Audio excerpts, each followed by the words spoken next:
دین vibes, دین کی آواز۔ بھائی جنت میں گھر چاہیے، 200 مرتبہ سورہ اخلاص پڑھنی ہے۔ مرد بھی پڑھ سکتے ہے، عورت بھی پڑھ سکتی ہے۔ جو بندہ 200 مرتبہ سورہ اخلاص پڑھے گا، حدیث پاک میں آتے ہیں اللہ تعالیٰ اس کے لیے جنت میں محل بنا دے۔ اچھا کسی کو زیادہ محل چاہیے تو زیادہ مرتبہ پڑھ لے، کالونی بنا لے۔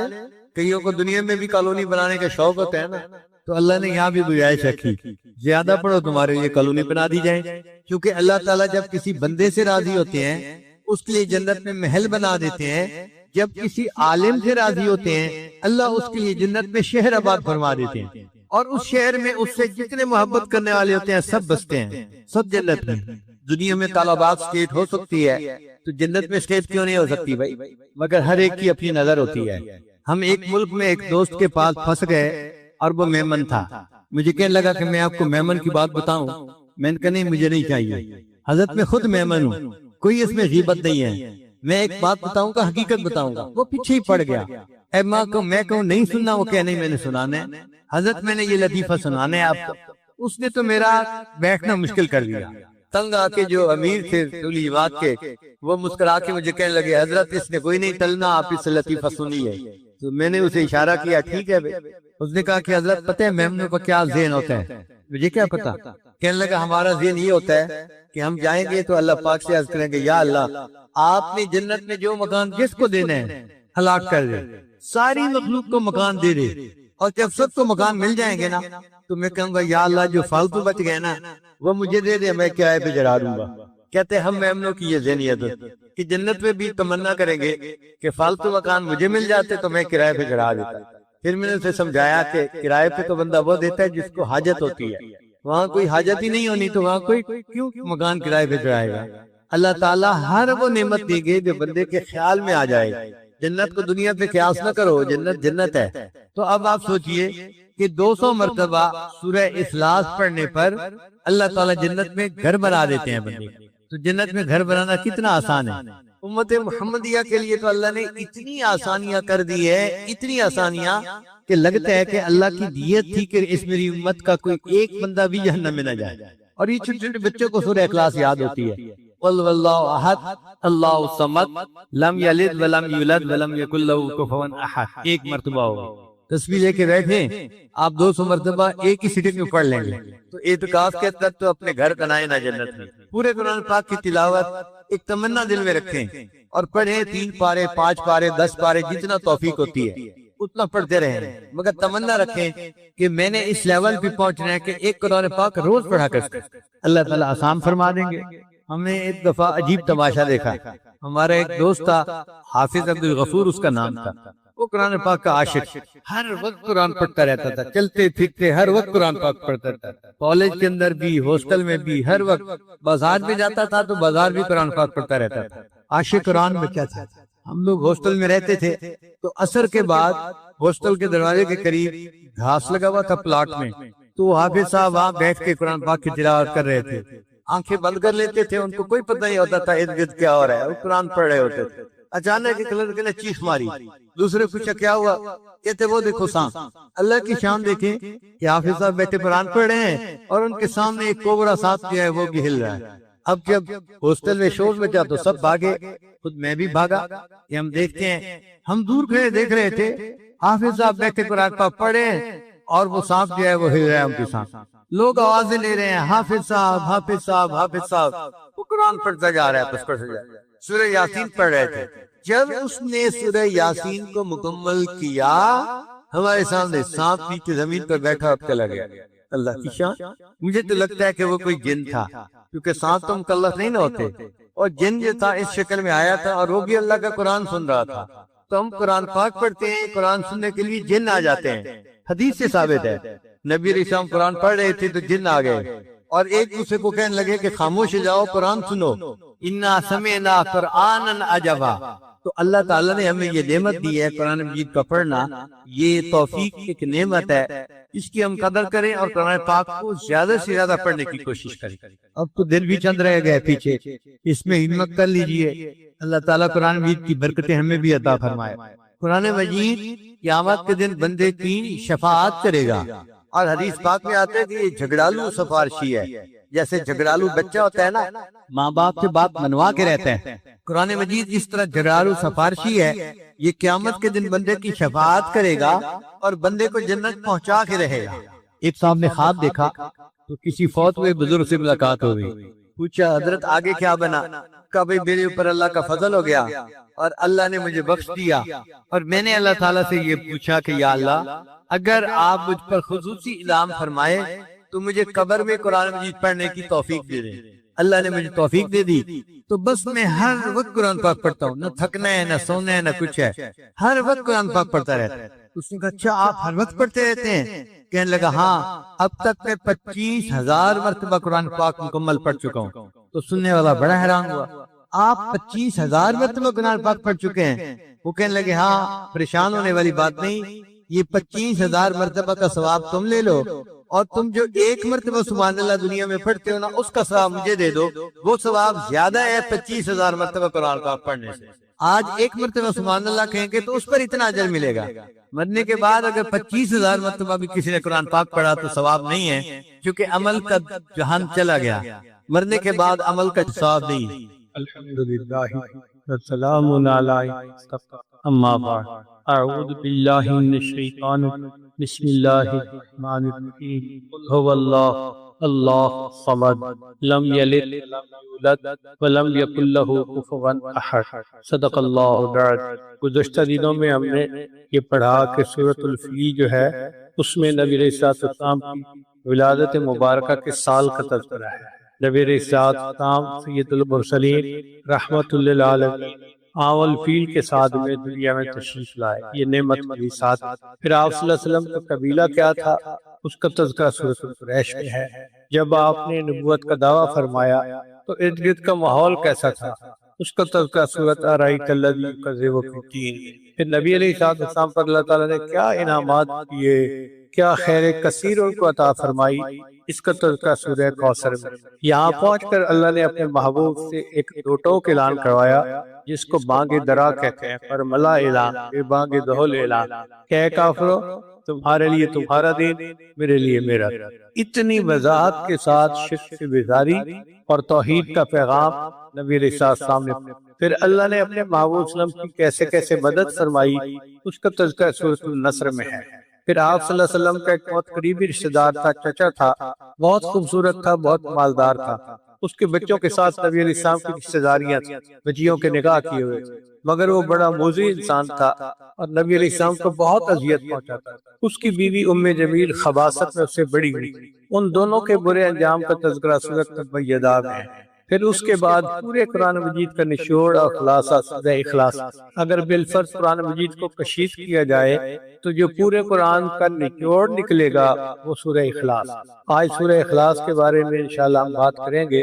اللہ کی شان دیکھیں کہ آج 23 کی رات کی ہے اور جمعہ کی رات۔ سورہ اخلاص جلب منفعت سے تعلق رکھتا ہے اور اس کے بعد معوذتین دفع مسرت سے تعلق۔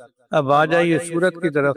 قرآن مجید کی 114 صورتیں ہیں کل، ان میں سے 112 صورتوں کے نام ان صورتوں کے اندر جو الفاظ آئے ہیں اس کی وجہ سے رکھے گئے، جیسے سورہ بقرہ، سورہ آل عمران، سورہ نساء۔ دو صورتیں ایسی ہیں کہ ان کا نام مضمون سورت کے مضمون کی وجہ سے رکھا گیا، ایک سورہ فاتحہ اور ایک سورہ اخلاص۔ اس سورت کو سورہ اخلاص کہنے کی 4 وجوہات ہیں۔ پہلی وجہ کہ اس میں اللہ تعالیٰ کی شان اور اس کی صفات کے سوا اور کچھ بیان نہیں ہوئی۔ دوسرا یہ کہ یہ سورت انسان کو اعتقاد کو خالص کر دیتی ہے۔ تیسرا یہ کہ یہ سورت اسلام کے معنی کے لحاظ سے دی گیا ہے اس کا نام کہ جو شخص بھی سورت کے معنی و مفہوم پر یقین رکھتے ہوئے پڑھے گا وہ شرک سے خلاصی پائے گا۔ اور چوتھی وجہ اس سورت کو سورہ اخلاص کہنے کی یہ بھی ہے کہ جو بندہ اس اعتقاد کہ یہ بندے کے اندر اخلاص پیدا کرتا ہے۔ دوسرا نام ہے توحید، یہ بندے کو توحید خالص کا پیغام دیتے۔ تیسرا نام ہے سورہ نجات، یہ بندے ایک نام ہے سورۃ الاساس، کیونکہ یہ توحید پر مشتمل ہے اور توحید تمام اعتقادات کی بنیاد اور اساس ہے، اس لیے اس کا نام سورۃ الاساس۔ اور ایک روایت ابی بن کعب اور انس کی یہ بھی ہے کہ 7 آسمان اور 7 زمینوں کو قل هو اللہ احد کی بنیاد پر قائم کیا گیا۔ اس کا نام ہے ایک سورۃ المانعہ، چنانچہ اللہ تعالیٰ نے اپنے نبی السلام سے معراج کے موقع فرمایا میں نے آپ کو سورہ اخلاص عطا کی ہے، یہ میرے عرش کے خزانوں میں سے ہے اور یہ عذاب قبر اور اگرمی کے عذاب سے بچانے والی ہے، یعنی جہنم کے عذاب سے بچانے والی ہے۔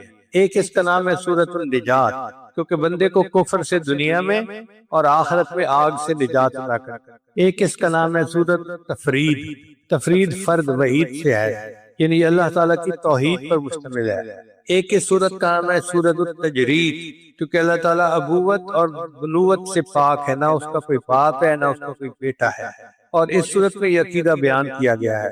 ایک اس سورت کا نام ہے سورۃ النور، کہ اس سورت کا اعتقاد بندے کو نور ایمان سے منور کر دیتا ہے۔ 10واں نام ہے سورۃ الامان، یہ سورت بندے کو کفر اور شرک سے امان عطا کرتی ہے۔ اس سورت کا ایک نام ہے سورۃ الولایہ، چونکہ بندہ اس کو پڑھتا ہے تو اللہ اس کو اپنی ولایت عطا فرما دیتا ہے۔ ایک اس کا نام ہے سورۃ نسبہ، یعنی یہ سورت مشرکین کے سوال پوچھنے کے جواب میں اتری۔ انہوں نے پوچھا تھا کہ آپ کے اللہ کا نسب کیا ہے، تو اس سورت میں یہ مضمون بیان کیا گیا، اس لیے کو سورۃ النسبہ کہتے ہیں۔ ایک ہے سورۃ المعرفہ، کہ اس سورت میں اللہ تعالیٰ کی معرفت کامل بیان کی گئی۔ حضرت جابر عنہ سے مروی ہے کہ ایک آدمی نے نماز پڑھی اور اس کے بعد قل اللہ احد پڑھی تو آسم نے فرمایا اس بندے نے اپنے رب کو پہچان لیا۔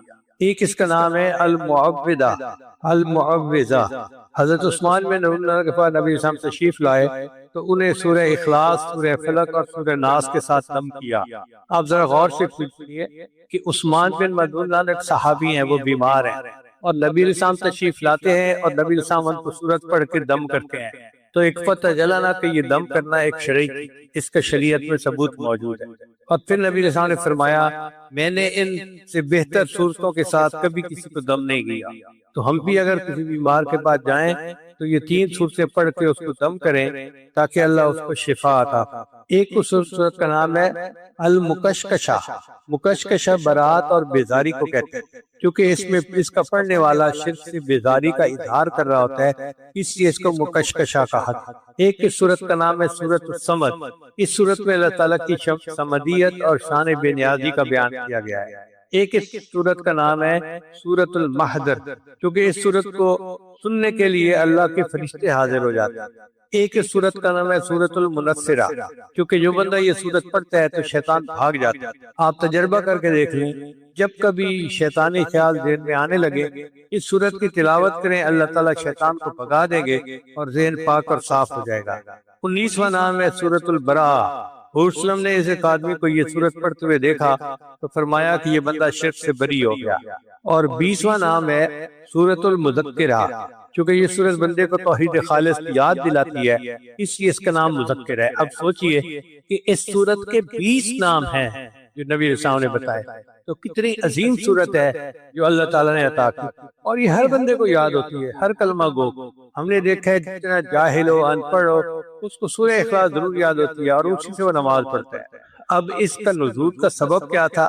وہ یہ تھا کہ مشرکین نے نبی علیہ السلام سے سوال کیا کہ اللہ تعالیٰ کا نسب بتائی، تو اس کے جواب میں اللہ نے یہ سورت عطا فرمائی۔ ایک مرتبہ یہودیوں نے نبی علیہ السلام سے کہا کہ اللہ تعالیٰ نے ساری مخلوق کو پیدا کیا تو اللہ کو کس نے پیدا کیا؟ اس کے جواب میں یہ سورت نازل۔ حضرت انس کا قول ہے کہ خیبر کے یہودیوں نے خدمت گرامی میں حاضر ہو کر عرض کیا ابو القاسم، اللہ نے ملائکہ کو نور سے پیدا کیا، آدم علیہ السلام کو لیسدار مٹی سے پیدا کیا، ابلیس کو آگ کے شعلوں سے پیدا کیا، آسمان کو دھوئیں سے اور زمین کو پانی کی جھاگ سے پیدا کیا، اپنے رب کے متعلق بتاؤ کہ وہ کس چیز سے پیدا ہو؟ رسول اللہ صلی اللہ علیہ وسلم نے کوئی جواب نہیں دیا۔ اس پر جبریل السلام یہ سورت لے کر تشریف لائے۔ عامر بن طفیل اور اربت ربیعہ نبی السلام کی خدمت میں آئے۔ عامر نے کہا محمد صلی اللہ علیہ وسلم تم کس کی طرف ہم کو بلاتے ہو؟ نبی السلام نے فرمایا اللہ کی طرف۔ عامر نے کہا اپنے رب کی حالت تو بیان کرو، وہ سونے کا بنا ہوا ہے، چاندی کا بنا ہوا ہے، لوہے کا بنا ہوا ہے یا لکڑی کا؟ تو بت پرست تھے نا، تو وہ سمجھتے تھے کہ خدا بھی بتوں میں سے کوئی بت ہے۔ اس کے جواب میں یہ سورت نازل ہوئی۔ بعد میں اربت کے اوپر بجلی گری اور وہ مارا گیا، اور عامر کو طاعون کے ذریعے سے اللہ نے موت دی۔ اب اس سورت کے فضائل ذرا سن لیجئے تاکہ سورت کی تفسیر پڑھنے کا ہمیں لطف آئے۔ یہ سورت 1/3 قرآن کے برابر ہے، 1/3 قرآن کے برابر ہے۔ انس رضی اللہ عنہ سے روایت ہے کہ میں نے رسول اللہ کو یہ فرماتے ہوئے سنا، کیا تم میں سے کوئی رات کو 3 مرتبہ قل ہو اللہ احد پڑھنے کی طاقت نہیں رکھتا؟ بے شک یہ سورت تہائی قرآن کے برابر ہے۔ یعنی 3 مرتبہ جس نے قل ہو اللہ احد پڑھ لیا اس نے گویا پورا قرآن مجید پڑھ لیا۔ ابو ریحانہ روایت کرتے ہیں کہ نبی اسلام نے صحابہ کرام کو فرمایا کہ جمع ہو جاؤ، میں تم لوگوں کے سامنے تہائی قرآن پڑھوں گا۔ چنانچہ جو لوگ جمع ہو سکے وہ جمع ہو گئے۔ پھر رسول صلی اللہ علیہ وسلم نکلے اور سورہ اخلاص پڑھی اور واپس چلے گئے۔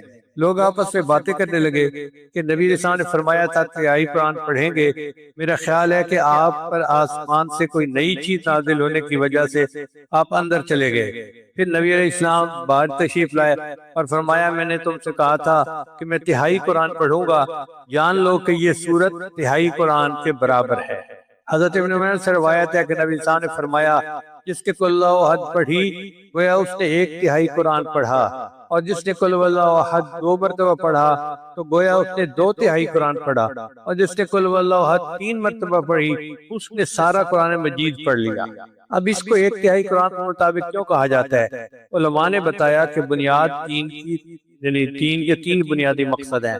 ایک ہے اللہ کی معرفت، دوسرے صراط مستقیم، اور تیسرے آخرت کی معرفت۔ اللہ کی معرفت، صراط مستقیم کی معرفت اور آخرت کی معرفت۔ یہ سورت چونکہ اللہ کی معرفت کے مضمون پر مشتمل ہے اس لیے اس کو ثلث قرآن کہا جاتا ہے۔ پھر دوسری فضیلت یہ ہے کہ یہ سورت ہر شر اور پریشانی، عبداللہ ابن خبیب رضی اللہ عنہ فرماتے ہیں یہ بات بتائی تو آپ نے فرمایا، اس سے پوچھا کہ بھئی اس کا سبب کیا ہے کہ تم ہر رکعت میں سورت اخلاص پڑھتے ہو؟ اس نے کہا کہ یہ رحمان کی صفت ہے اور میں پسند کرتا ہوں کہ میں اس کو پڑھوں۔ حافظ نے فرمایا اس شخص کو بتا دو کہ اللہ بھی اس سے محبت کرتے، یعنی جو بندہ سورہ اخلاص سے محبت کرتا ہے اس کے بدلے اللہ اس بندے سے محبت فرماتا۔ یہ سورت جنت میں داخلے کا باعث ہے۔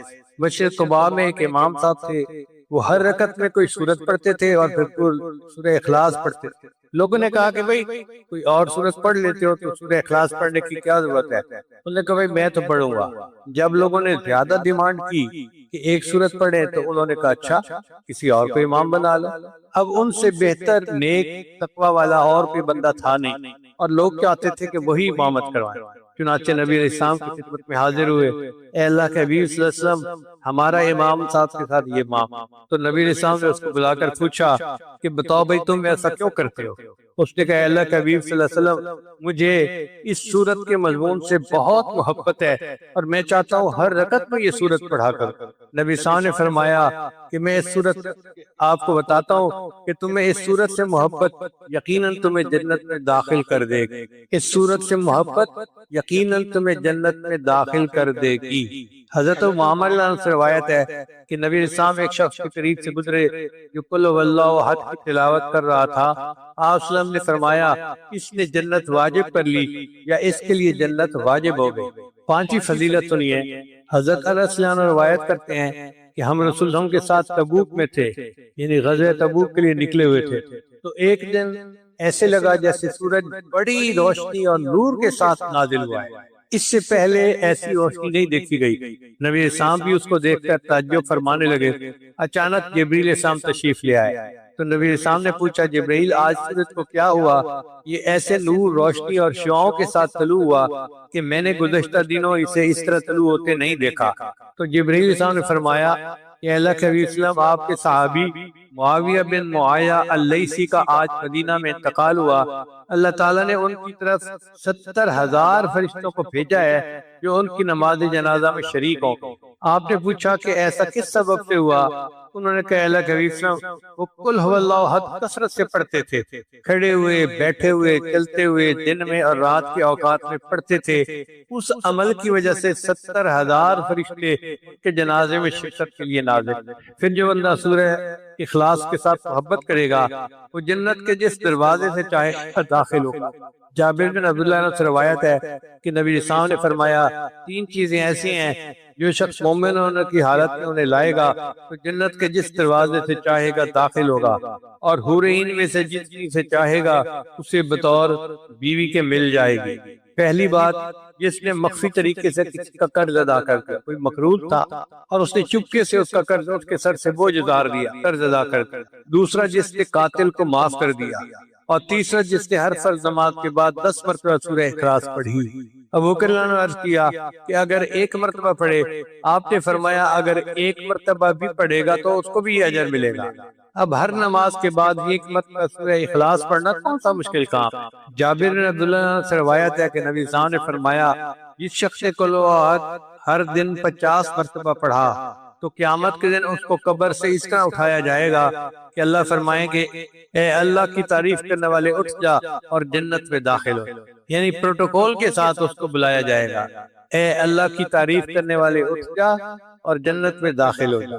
پھر فقر اور تنگ دستی کو یہ صورت دور کر دیتی ہے۔ حضرت جریر بن عبداللہ رضی اللہ عنہ سے روایت ہے کہ نبی صلی اللہ علیہ وسلم نے فرمایا جس نے قل هو اللہ احد پڑھی تو اس کے گھر والوں اور پڑوسیوں سے فقر و افلاس کو اللہ تعالیٰ دور کر دیتے۔ آج جس بندے کو دیکھو وہ غربت کا اور افلاس کا رونا رو رہا ہے، اور قرآن عظیم الشان میں اللہ نے دیکھو کیا کیا ہمیں نعمت موتی عطا کر دیے کہ جو شخص روزانہ سورہ اخلاص پڑھے گا اللہ اس سے، اس کے گھر والوں سے اور اس کے پڑوسیوں سے بھی اللہ تعالیٰ فقر اور تنگ دستی کو دور کر دے گا۔ نبی صلی اللہ علیہ وسلم نے فرمایا کہ جس نے 10 مرتبہ سورہ اخلاص پڑھی اس کے بدلے اس کے لیے جنت میں ایک محل بنا دیا جائے۔ جو بندہ چاہتا ہے کہ جنت میں میرا محل ہو تو 10 مرتبہ سورہ اخلاص پڑھ لے۔ آج یہ تو دل کرتا ہے کہ ڈیفنس میں میرا محل ہے، میرا فلاں جگہ محل ہو، میرا فلاں جگہ محل۔ بھئی جنت کا محل تو بہت اعلیٰ ہے، 10 مرتبہ پڑھنے پر وہ مل جاتا، اور جس کے 20 مرتبہ پڑھا اس کے بدلے اس کے لیے جنت میں 2 محل بنا دیے، اور جس سے 30 مرتبہ پڑھا اس کے بدلے اس کے لیے جنت میں 3 محل بنا دیے۔ حضرت عمر رضی اللہ عنہ نے عرض کیا ہے اللہ کے نبی صلی اللہ علیہ وسلم پھر تو ہم اپنے محلوں کی تعداد میں ضرور اضافہ کریں گے۔ نبی صلی اللہ علیہ وسلم نے فرمایا تم جتنا بھی اضافہ کر لو اللہ کے خزانے اس سے بھی زیادہ وسیع۔ ایک روایت میں آتا ہے کہ نبی صلی اللہ علیہ وسلم نے فرمایا جس نے قل هو اللہ احد صبح کی نماز کے بعد 12 دفعہ پڑھی اس نے 4 مرتبہ قرآن مجید پڑھ لیا اور وہ اس نے روئے زمین کا سب سے افضل بندہ ہوگا بشرطے کہ وہ تقوی اختیار کرے۔ پھر ایک صورت میں ایک انس سے روایت کرتے ہیں کہ نبی صلی اللہ علیہ وسلم نے فرمایا جو شخص قل هو اللہ احد 200 مرتبہ پڑھے گا اس کے 50 سال کے گناہ معاف ہوں گے بشرطے کہ وہ 4 کاموں سے بچے، ناحق خون، ناحق مال، حرام کاری اور شراب پینا۔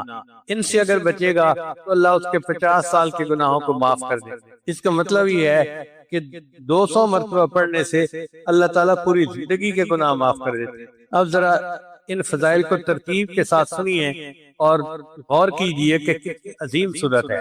پہلی بات، اس صورت کی تلاوت 1/3 قرآن مجید کے مطابق برابر ہے۔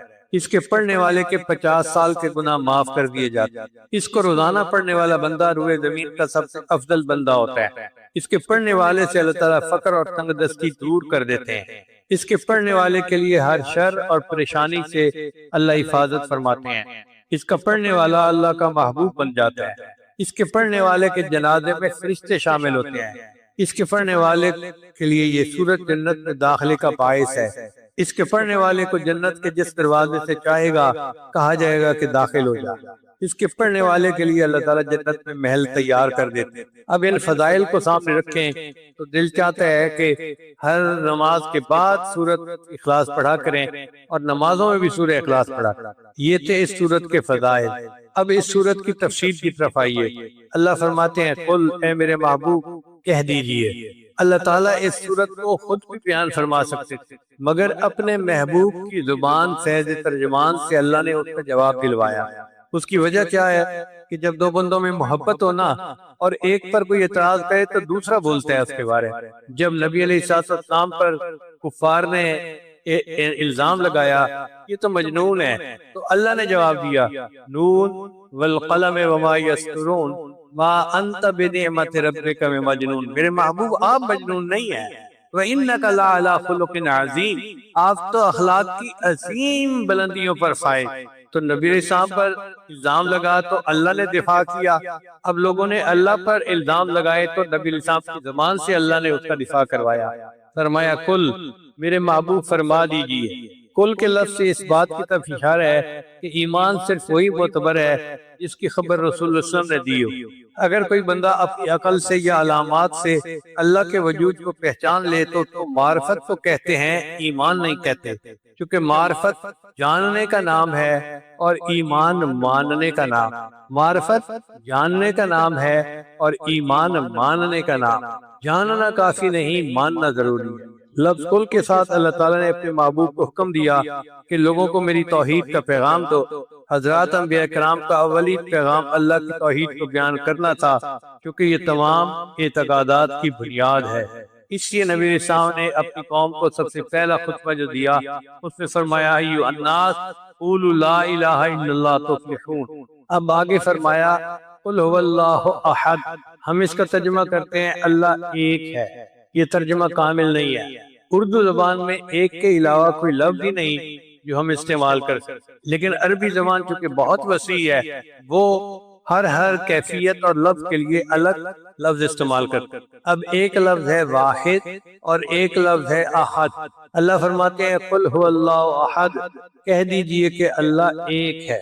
تفصیل یہ ہے کہ ایک ہوتا ہے تعدد یعنی تعداد زیادہ ہونا، ایک ہوتا ہے تجزی یعنی ایک چیز کے اجزاء زیادہ ہونا۔ مثال کے طور پہ ایک انسان، اب ایک انسان ہے تو 2 3 4 10 100، یہ تعدد ہو گیا، کئی انسان ہو سکتے۔ اور تجزی کا مطلب یہ ہے کہ اس انسان کی آنکھیں ہیں، کان ہیں، زبان ہے، الگ الگ اس کے اعضاء ہیں تو جزو ہیں اس کے۔ اللہ تعالیٰ تعدد سے بھی پاک ہے، تجزی سے بھی پاک، اس لیے اللہ تعالیٰ کے لیے احد کا لفظ لایا گیا۔ اب احد کا کیا معنی بنے گا کہ اللہ اکیلا ہے، اللہ تنہا ہے، اللہ یکتا ہے، اللہ یونیک ہے، اس کے ایسا کوئی ہے ہی نہیں، یہ اس کا ترجمہ بنے گا اللہ ایک ہے۔ یہ اللہ جو ہے یہ اللہ تعالیٰ کا اسم ذات ہے اور اسی کو ہمارے مشائخ نے اسم اعظم کہا ہے۔ قل هو اللہ احد، آپ فرما دیجئے کہ اللہ یکتا ہے۔ اللہ الصمد، اللہ تعالیٰ بے نیاز ہے۔ بے نیاز کا کیا مطلب؟ جس کو کسی کی پرواہ نہ ہو، مگر یہ لفظ بے نیاز بھی پوری طرح اس لفظ کا ترجمہ نہیں بنتا، چونکہ اردو زبان میں بے نیاز کا ترجمہ، بے نیاز سے ترجمے کے علاوہ کوئی اور لفظ ہے ہی نہیں۔ عربی میں صمد اس مضبوط چٹان کو کہتے ہیں جس کا سہارا لے کر کوئی بندہ اپنے دشمن کے خلاف لڑتا ہے۔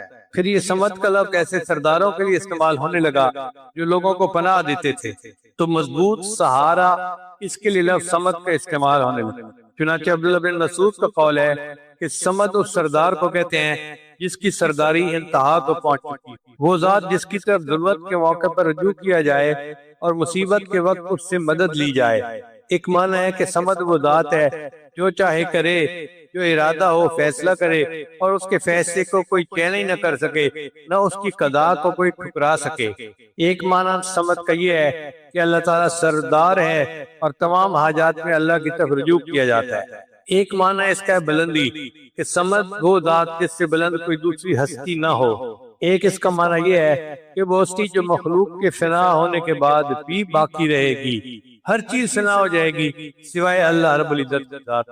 ایک اس کا معنی یہ ہے کہ وہ ذات جس کے نہ موت آئے، نہ نیند آئے، نہ کوئی اس کا وارث بن سکے، وہ صمد ہوتا ہے۔ ایک معنی صمد کا یہ ہے کہ وہ ذات جس میں کوئی عیب نہ ہو۔ ایک معنی اس کا یہ ہے کہ وہ ذات جس کے اوپر آفات نہ آئے۔ ایک معنی اس کا یہ ہے کہ وہ ذات جو غالب آئے ہمیشہ کبھی مغلوب نہ ہو۔ ایک معنی یہ ہے کہ وہ عظیم ذات جس سے کوئی دوسرا عظیم نہ ہو۔ مولا علی قاری رحمۃ اللہ نے تمام اقوال کا خلاصہ بیان کیا، وہ یہ ہے کہ صمد وہ پروردگار ہے جو سب سے بے پرواہ ہے، وہ کسی چیز کا محتاج نہیں اور سارے لوگ اس کے محتاج ہیں۔ سید عطا اللہ شاہ صاحب بخاری رحمۃ اللہ فرماتے ہیں کہ اللہ الصمد کے معنی میں مجھے ہمیشہ تردد رہا کہ اس کے معنی ہے بے نیاز۔ میرے دل کو تسکین نہیں ہوتی تھی۔ جیل میں نے شاہ عبد القادر کا ترجمہ منگوایا تو لکھا ہوا تھا کہ اللہ الصمد، اللہ نرادھار ہے۔ نرادھار اب اردو کا لفظ نہیں تھا، کسی اور زبان کا تھا۔ وہ کہنے لگے کہ میں سوچنے لگا کہ نرادھار ہو سکتا ہے سنسکرت کا لفظ ہو یا کسی اور کا، تو کوئی ایسا بندہ ڈھونڈوں کہ جو جانتا ہو۔ اس وقت جیل میں ایک پنڈت آیا ہوا تھا، بنکی شرما۔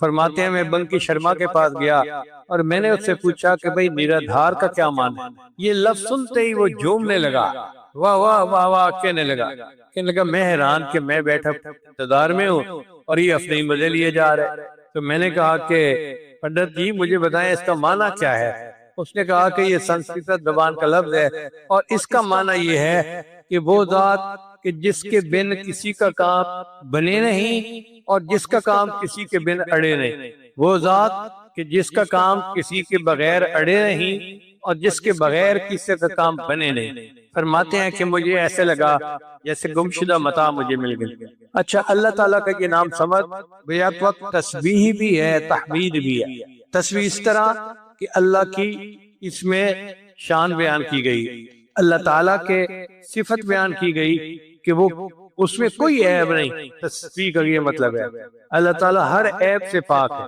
اور تحمید میں اللہ کی حمد بیان کی گئی کہ وہ سب کی مدد کرتا ہے، سب کی حاجات کو پورا کرتا ہے۔ ہمارے مشائخ نے اپنی کتابوں میں دو لفظ استعمال کیے ہیں، واہما اور بے ہما، یعنی اللہ مخلوق کے ساتھ بھی ہے اور مخلوق سے الگ بھی ہے۔ باہما کیا مطلب کہ سب کی ضروریات وہ پوری کرتا ہے، اور بے ہما کا مطلب اس کو کوئی حاجت نہیں کہ کوئی اس کی ضرورت کو پورا کرے۔ پھر آگے فرمایا لم یلد ولم یولد، اللہ تعالیٰ نے نہ کسی کو جنا اور نہ اللہ کو کسی نے جنا۔ یہ ان مشرکین کے جواب میں تھا جنہوں نے اللہ کا نسب نامہ پوچھا تھا۔ چنانچہ اگر ہم کہیں کہ اللہ تعالیٰ کی اولاد ہے تو یہ عہد کے منافی ہوا، اگر کہیں کہ اللہ تعالیٰ کا بیٹا ہے تو یہ صمد کے منافی ہے، کیونکہ بیٹا اپنے وجود میں باپ کا محتاج ہوتا ہے۔ وَلَمْ يَكُنْ لَهُ كُفُوًا أَحَدٌ، اور نہیں ہے اس کا کوئی ہمسر۔ کفر کی تفسیر میں مفسرین نے کہا کہ اس کا مثل کوئی نہیں، اس کا برابر کوئی نہیں، یعنی اللہ تعالیٰ جیسا یا اللہ تعالیٰ کے برابر یا اللہ کا مثل کوئی نہیں۔ اللہ فرماتے ہیں لَيْسَ كَمِثْلِهِ شَيْءٌ، کوئی اس کے مثل نہیں۔ اور بعضان نے کہا کہ کفر سے مراد بیوی ہے کہ اللہ تعالیٰ کی کوئی بیوی نہیں ہے۔ اس صورت میں 4 آیات ہیں اور ہر آیت نے اللہ کے کمالات کو ثابت کیا ہے۔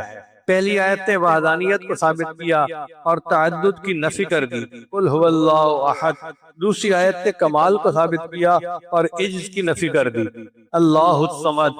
تیسری آیت نے دوام اور بقا کو ثابت کیا اور فنا کی نفی کر دی، لم یلد ولم یولد۔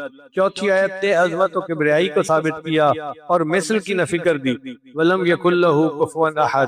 چنانچہ اس صورت نے تمام شرک و کفر کی جڑوں کو کاٹ کے رکھ دیا۔ اس صورت نے تمام شرک اور کفر کی جڑوں کو کاٹ کے رکھ دیا۔ اب ذرا غور کیجئے، کبھی عدد میں شرک ہوتا ہے، لفظ احد کے ساتھ اس کی نفی کر دی گئی۔ کبھی مرتبہ و منصب میں شرک ہوتا ہے تو لفظ صمد نے اس کی نفی کر دی۔ کبھی حسب و نسب میں شرک ہوتا ہے تو لم یلد ولم یولد کے ساتھ نفی کر دی۔ کبھی کام اور اختیار میں ہوتا ہے تو ولم یکن لہ کفوا نے اس کی نفی کر دی۔ اب ذرا غور کیجئے، اس دنیا میں 6 طرح کے عقائد رکھنے والے لوگ پائے جاتے ہیں۔ پہلے ہوتے ہیں دہریہ، وہ کہتے ہیں جی اللہ تعالیٰ کی ذات کا انکار کرتے ہیں، عقیدہ یہ ہے کہ کائنات خود بخود وجود میں آ چکی، قل هو اللہ احد کے ساتھ اللہ کے وجود کو ثابت کیا اور ان کی تردید ہوگی۔ اسی اللہ تعالیٰ کو واجب الوجود کہتے ہیں کہ اللہ تعالیٰ ہی اصل وجود رکھتے ہیں، باقی ہر چیز کا وجود اللہ کی وجہ سے ہے۔ فارسی زبان کا لفظ ہے خدا، خدا کا معنی خود یعنی جو خود بنا، اس کو کسی نے بنایا نہیں ہے۔ تو اللہ تعالیٰ نے کائنات کو پیدا کیا اور اس کائنات کو وہی چلا رہے ہیں۔ دوسرا عقیدہ ہے فلاسفہ کا، ان کا عقیدہ یہ ہے کہ بنانے والا کائنات کا کوئی ہے لیکن اس کی کوئی صفت نہیں، مادے سے پیدا ہوا۔ جیسے آج کل بھی بہت سارے دہری یہی یقین رکھتے ہیں کہ بس مادے سے کائنات پیدا ہوئی، اب مادے کے اندر تو کوئی صفت نہیں ہے، تو اس صورت نے اس کی بھی نفی کر دی۔ چنانچہ اللہ تعالیٰ کی صفات بیان۔ تیسرا مشرکین اور ہندوؤں کا عقیدہ، مشرکین اور ہندوؤں کا عقیدہ یہ تھا کہ اس کائنات پہ بہت سارے خدا ہیں جو نظام کو چلا رہے ہیں۔ لفظ احد نے ان سب کی نفی کر دی کہ نہیں، بہت سارے خدا نہیں، خدا صرف ایک ہے، اکیلا ہے، یکتا ہے۔ پھر یہود و نصارہ کا عقیدہ یہ تھا کہ اللہ تعالیٰ کے بیوی بچے ہیں۔ یہودیوں نے عزیر علیہ السلام کو اللہ کا بیٹا بنا لیا، عیسائیوں نے بیوی مریم کو اللہ کی بیوی بنایا، عیسیٰ علیہ السلام کو اللہ کا بیٹا بنایا۔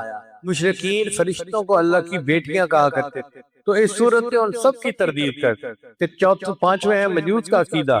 مجوس کا عقیدہ یہ ہوتا ہے کہ خیر کا جو ہے نا خالق الگ ہے اور شر کا خالق الگ ہے. وہ کہتے ہیں کہ ایک خدا ہے یزدان، وہ خیر کا خدا ہے، اور ایک خدا ہے اہرمن، وہ شر کا خدا ہے، اور ان دونوں کے درمیان کھینچتانی ہر وقت ہوتی رہتی ہے. کبھی خیر غالب آتی ہے، کبھی شر غالب آ جاتا ہے. اس صورت نے ان کے بھی عقیدے کا رد کر دیا اور فرمایا کہ نہیں، وَلَمْ يَكُن لَّهُ كُفُوًا أَحَدٌ، اللہ ایک ہے، اس جیسا کوئی دوسرا ہے ہی نہیں. تو اس سے پتہ چلتا ہے کہ اس صورت نے دنیا کے تمام بدعقیدہ لوگوں کے اعتقادات کی نفی کر دی، اس کی جامعیت کا اندازہ لگایا. اب میں اس صورت کے مضمون کو سمجھنے کے لیے ذرا اپنے الفاظ میں بیان کرتا ہوں. الفاظ ہیں مشائخ صوفیاء کے، مگر اپنا مطلب سمجھنے کے لیے میں ان کو استعمال کروں گا. وہ کیسے کہ پہلی آیت ہے قل هو اللہ احد. آپ کو یہ سمری یاد ہو جائے گی جلدی. قل هو اللہ احد یہ ہے توحید وجودی. اللہ تعالیٰ واجب الوجود ہے اور اللہ کے علاوہ کوئی اور خدا نہیں. اس کو کیا کہتے ہیں؟ توحید وجودی. مشائخ صوفیاء کی تشریح نہیں، یہ میں الفاظ ان کے استعمال کر رہا ہوں اپنے مضمون کو آسان بنانے کے لیے، سمجھانے کے لیے. تو قل هو اللہ احد میں توحید وجودی کا تذکرہ. پھر اللہ الصمد، اللہ بے نیاز ہے، اس کو کہتے ہیں توحید شہودی، مشاہدے سے ہے. اب آپ بتائیے کیا آپ کا مشاہدہ ہے کہ اللہ سب کی حاجات کو پورا کرتا ہے؟ کوئی بندہ ایسا ہے جو کہے کہ میری حاجات اللہ پوری نہیں کرتا؟ اللہ کو ہماری ضرورت ہے اور ہمیں اللہ کی ضرورت ہے نا. تو اس نے گویا مشاہدے میں یہ بات لے آئی کہ اللہ ایک ہی ہے. تو قل هو اللہ احد یہ توحید وجودی ہے، اللہ الصمد یہ توحید شہودی ہے. پھر لم یلد ولم یولد اس کو کہتے ہیں توحید ذاتی. نہ اللہ نے کسی کو جنا نہ کسی نے اللہ کو جنا. یہ مضمون کیا کہلاتا ہے؟ توحید ذاتی. ولم یکن لہ کفوا احد یہ ہے توحید صفاتی. اب چار نام یاد کر لیں، آپ کو پوری صورت کا خلاصہ فوراً ذہن میں آ جائے گا. توحید وجودی، توحید شہودی، توحید ذاتی، توحید صفات. چار صورتوں نے پوری تعلیمات کو اپنے اندر بند کر لیا. سورہ اخلاص سے ہمیں یہ سبق حاصل ہوتا ہے کہ ہم اللہ تعالیٰ کو ایک مانے، اللہ کے ساتھ کسی کو شریک نہ ٹھہرائیں. ہمارے معاشرے میں بہت جلدی لوگ جو ہے نا وہ دوسروں کی طرف دھیان کر لیتے ہیں، ضعیف الاعتقاد ہے نا، چنانچہ اپنی حاجات اللہ کے علاوہ اولیاء سے مانگتے ہیں، قبروں سے مانگتے ہیں، پتہ نہیں کیا کیا کر. میرا اپنا مشاہدہ ہے کہ ایک مرتبہ ایک بندہ ملتزم سے لپٹ کے دعائیں مانگ رہا تھا تو میں بھی انتظار میں تھا کہ مجھے ملتزم کی جگہ ملے. اب جب وہ ملتزم سے وہ ہٹا تو اس نے وہی کھڑے کھڑے فون کیا اور اپنی بیوی کو کہنے لگا کہ دیکھو دعائیں تو میں بھی کر رہا ہوں، لیکن تم اتنا کچھ لے کے داتا دربار چلی جاؤ اور وہاں دعا کرو اللہ میرا اقامے کا کام کروا دے. بیت اللہ کے پاس کھڑا ہے اور وہاں سے بیوی کو کہہ رہا ہے کہ داتا دربار جا کے یہ چیز دو اور یہ دعا مانگو کہ اللہ ہمارا کام کر. تو ضعیف الاعتقادی کا یہ حال ہے. واللہ یقبض و یبسط و الیہ ترجعون. اللہ تعالیٰ ہی تنگی پیدا کرتا ہے، وہی وسعت پیدا کرتا ہے. کہہ دیتے ہیں کسی نے کاروبار باندھا ہوا ہے، بہت سارے لوگ میرے پاس آتے ہیں کسی نے ہماری بیٹی کا رشتہ باندھ دیا ہے. بھئی کوئی نہیں باندھ سکتا، اللہ کی منشا ہے جو ہوگا. اللہ کے علاوہ کوئی باندھنے والا اور کھولنے والا نہیں. اس لیے ہمیں چاہیے کہ ہم ایک اللہ کے در پر جھکیں. آپ ذرا غور کیجئے گا، علمی نکتہ ہے کہ اللہ تعالیٰ نے بعض جانوروں کو ہاتھ نہیں دیے. گائے، بھینس، بکری، گھوڑا، اونٹ کسی کے ہاتھ نہیں ہے. وہ کھانے کے لیے اپنا سر نیچے جھکاتے ہیں اور پھر چارہ کھاتے ہیں. انسان کو اللہ نے ایسے نہیں بنایا، اللہ نے ہاتھ کیے ہیں. میرے بندے تیرا سر میرے سامنے جھکنے کے لیے ہے، میں نہیں چاہتا کہ یہ کھانے کے لیے نیچے جھکے، کھانا تیرے منہ تک میں پہنچا دوں. شاعر کے بہت پیارے شعر ہیں. تیرے در سے بھی نباہے در غیر کو بھی چاہے، تیرے در سے بھی نباہے در غیر کو بھی چاہے، میرے سر کو یہ اجازت کبھی تھی نہ ہے نہ ہوگی. تیرے در سے بھی نباہے در غیر کو بھی چاہے، میرے سر کو یہ اجازت کبھی تھی نہ ہے نہ ہوگی. تیرا نام تک بھلا دوں، تیری یاد تک مٹا دوں، مجھے اس طرح کی جرت کبھی تھی نہ ہے نہ ہوگی. میں یہ جانتے ہوئے بھی تیری انجمن میں آیا کہ تجھے میری ضرورت کبھی تھی نہ ہے نہ ہوگی. تو اگر نظر ملائے میرا دم نکل ہی جائے، تجھے دیکھنے کی ہمت کبھی تھی نہ ہے نہ ہوگی. جو گلا کیا ہے تجھ سے تو سمجھ کے تم کو اپنا، مجھے غیر سے شکایت کبھی تھی نہ ہے نہ ہوگی. تیرا حسن ہے یگانہ تیرے ساتھ ہے زمانہ، میرے ساتھ میری قسمت کبھی تھی نہ ہے نہ ہوگی۔ یہ کرم ہے دوستوں کا وہ جو کہہ رہے ہیں سب سے کہ نصیر یہ عنایت کبھی تھی نہ ہے نہ ہوگی۔ حقیقت یہ ہے کہ جس بندے کو ایک طرف جھکنا آ گیا اسے در در پہ نہیں جھکنا پڑتا، جسے ایک ذات کے سامنے رونا آ گیا اسے ہر ایک کے سامنے جا کے نہیں رونا پڑتا۔ علامہ اقبال نے کیا خوبصورت شعر کہا ہے، وہ ایک سجدہ جسے تو گراں سمجھتا ہے، ہزار سجدوں سے دیتا ہے آدمی کو نجات۔ ایک اللہ کے سامنے سجدہ کر لو، ہزار سجدوں سے نجات مل جائے گی۔ اس کے بالمقابل جو لوگ اللہ کو چھوڑ کر مخلوق سے امیدیں لگاتے ہیں ان کو ذلت اور رسوائی کے سوا کچھ بھی نہیں ملتا۔ اللہ فرماتے ہیں وَمَن يُشْرِكْ بِاللَّهِ فَكَأَنَّمَا خَرَّ مِنَ السَّمَاءِ وَتَخْطَفُهُ الطَّيْرُ أَوْ تَهْوِي بِهِ الرِّيحُ مِن مَّكَانٍ صَحِيحٍ۔ جو شخص اللہ کے ساتھ کسی کو شریک ٹھہرائے تو گویا وہ آسمان سے گر پڑا، پھر یا تو پرندے اسے اچک لے جائیں یا ہوا اسے کہیں دور دراز کی جگہ پر لا پھینکے۔ سر ایک ہے اور ایک ہی کے سامنے جھکانے کے لیے اللہ نے عطا کیا ہے۔ سر ایک ہے اور ایک ہی کے سامنے جھکانے کے لیے اللہ نے دیا ہے۔ سر جس پہ نہ جھک جائے اسے در نہیں کہتے، سر جس پہ نہ جھک جائے اسے در نہیں کہتے، در در پہ جو جھک جائے اسے سر نہیں کہتے۔ نبی علیہ السلام نے عبداللہ بن عباس کو ایک نصیحت فرمائی جو توحید کے مضمون پہ مشتمل ہے۔ عن ابن عباس عنہ قال كنت خلف رسول اللہ صلی اللہ علیہ وسلم، ابن عباس کہتے ہیں کہ میں سواری پہ نبی صاحب کے پیچھے سوار تھا، فقال نبی صاحب نے فرمایا یا غلام، اے لڑکے، انی اعلمک کلمات، میں تمہیں چند باتیں سکھاتا ہوں، احفظ اللہ یحفظک، تو اللہ کی حفاظت کر اللہ تجھے محفوظ رکھے گا، تو اللہ کو یاد رکھ اللہ تجھے محفوظ رکھے گا، احفظ اللہ تجدہ تجاہک، تو اللہ کو یاد کر اللہ کو اپنے سامنے پائے گا۔ اذا سألت فاسأل اللہ، اگر تو مانگے تو تجھے اللہ سے مانگنا چاہیے، وَإِذَا اسْتَعَنْتَ فَاسْتَعِنْ بِاللَّهِ، اور اگر مدد چاہے تو اللہ سے مدد مانگ۔ وَعْلَمْ، جان لے اس بات کو، أَنَّ الْأُمَّةَ لَوْ اجْتَمَعَتْ عَلَىٰ أَن يَنفَعُوكَ بِشَيْءٍ لَمْ يَنفَعُوكَ إِلَّا بِشَيْءٍ قَدْ كَتَبَهُ اللَّهُ لَكَ، اگر ساری امت جمع ہو جائے تمہیں نفع پہنچانے کے لیے تو وہ نہیں نفع پہنچا سکتے مگر اتنا جتنا اللہ نے لکھ دیا ہے، اور اگر ساری امت جمع ہو جائے تمہیں نقصان پہنچانے کے لیے تو وہ نہیں نقصان پہنچا سکتے مگر اتنا جتنا اللہ نے لکھ دیا ہے۔ رفعت الاقلام وجفت الصحف، قلم اٹھا لیے گئے اور صحیفے خشک ہو گئے، یعنی اللہ نے تقدیر لکھ دی ہے، جو لکھ دیا ہے وہ ہو کے رہنا ہے، اب کسی اور کی طرف جانے کی ضرورت نہیں ہے۔ سورہ اخلاص کے خواص کیا ہیں؟ امام جعفر صادق رحمۃ اللہ فرماتے ہیں کہ خواب میں سورہ اخلاص پڑھنے کی تعبیر یہ ہے کہ وہ شخص دونوں جہانوں کی مراد پائے گا۔ بعض رات نے فرمایا کہ خواب میں سورہ اخلاص پڑھنا احکام الہیہ کی پیروی کی دلیل ہے۔ بعض مشائخ نے لکھا ہے کہ روزانہ 313 مرتبہ سورہ اخلاص پڑھنے سے اللہ تعالیٰ فقر اور تنگدستی کو دور کر دیتا ہے۔ اب جو لوگ کاروبار کی پریشانی، قرضوں کی پریشانی، غربت اور یہ پریشانیاں رکھتے ہیں، 313 مرتبہ سورہ اخلاص پڑھ لیں، اللہ تعالیٰ فقر اور پریشانی کو دور کر دے۔